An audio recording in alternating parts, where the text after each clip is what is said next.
আজকে পুরো ঘরটাকে পরিষ্কার পরিচ্ছন্ন করে তার সঙ্গে ঝেড়েও নিলাম। সো হ্যালো এভরিওয়ান, কেমন আছো তোমরা সবাই? আশা করি অনেক ভালো আছো আর তোমাদের ভালোবাসায় আমিও অনেক ভালো আছি। এখানে প্রথমেই আমি শোকেসটা খোলার কারণ হচ্ছে আমি শোকেস থেকে একটা বেড কভার বের করব, আর আজকে ভাবছি বেড কভারটা চেঞ্জ করব। সেই কারণে শোকেস খুলে একটা অন্য বেড কভার বের করছি। তারপরে একটা বেড কভার পছন্দ হয়েছে, বের করেছি।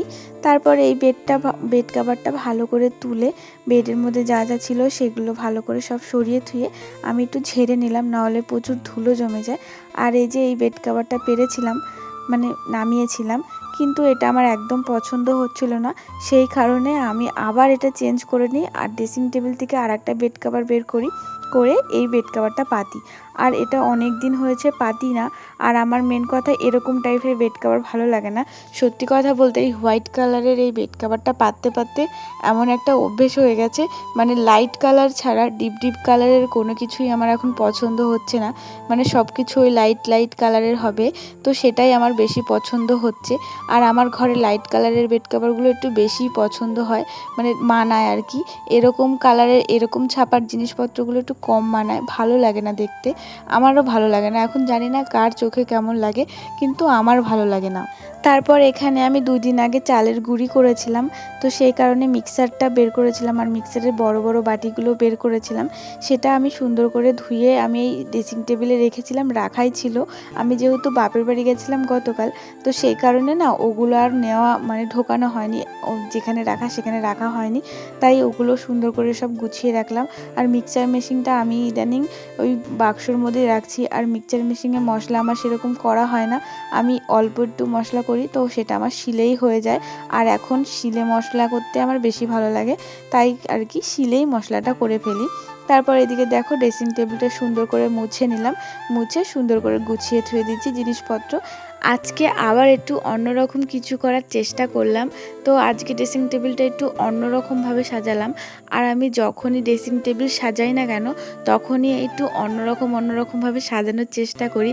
জানি না কেমন হয়, কিন্তু চেষ্টা করি। এই যা, কিন্তু অগোছালো রাখতে বেশি পছন্দ করি না, চেষ্টা করি যেমনভাবে গুছাই না কেন গুছিয়ে রাখতে। তারপর এদিকে শোকেসটা এসেছি, ইদানিং দেখছি অনেক দিন ধরে এই শোকেসের কাজগুলো ভীষণ নোংরা হয়েছে, আর পরিষ্কার করব করে করা হচ্ছে না। মানে কেন জানি না, 2 দিন ধরে খুব মানে কুড়মিতে ধরেছিল, 2 দিন না অনেক দিন ধরেই।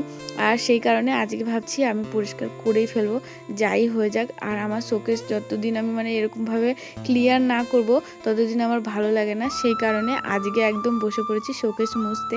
তো একে একে সব কাজগুলো সুন্দর করে মুছে নিয়েছি। তারপরে দেখো শোকেসটা ভালো করে মুছে নিচ্ছি।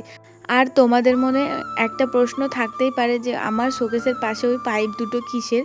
ওই পাইপ দুটো হচ্ছে ঘরের ছাদে যে পাইপ লাগায় সেই পাইপগুলো।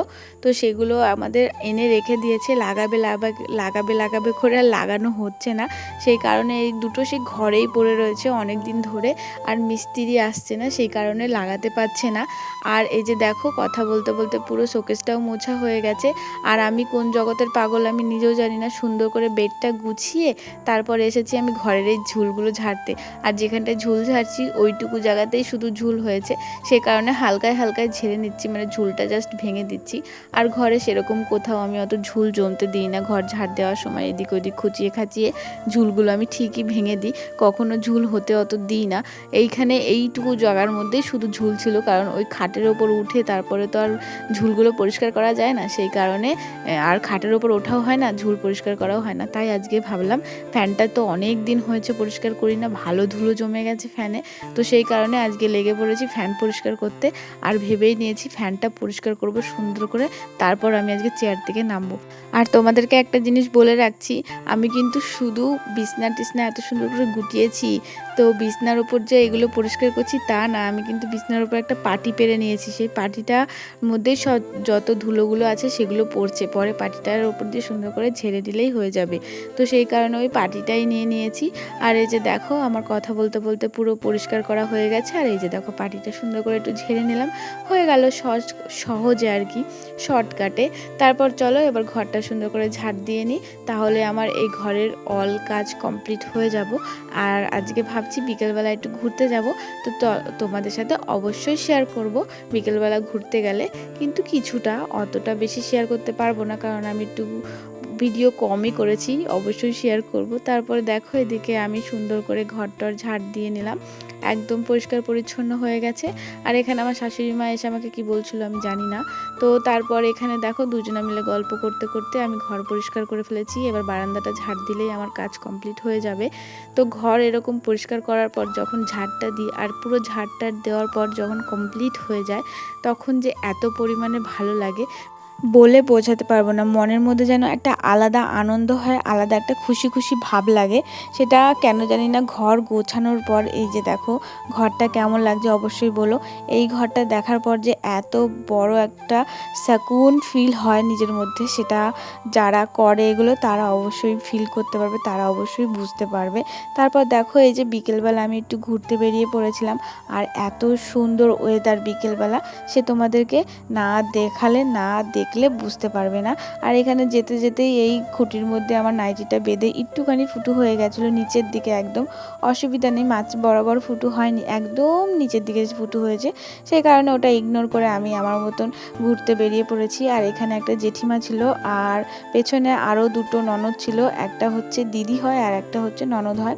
তো সবাই মিলে এই যে বেরিয়ে পড়েছিলাম বিকেলবেলা একটু ঘুরতে। আর ভিডিওটা আজকে এখানে শেষ করছি, কেমন হয়েছে অবশ্যই বলো, আর এইভাবেই পাশে থাকো, টাটা।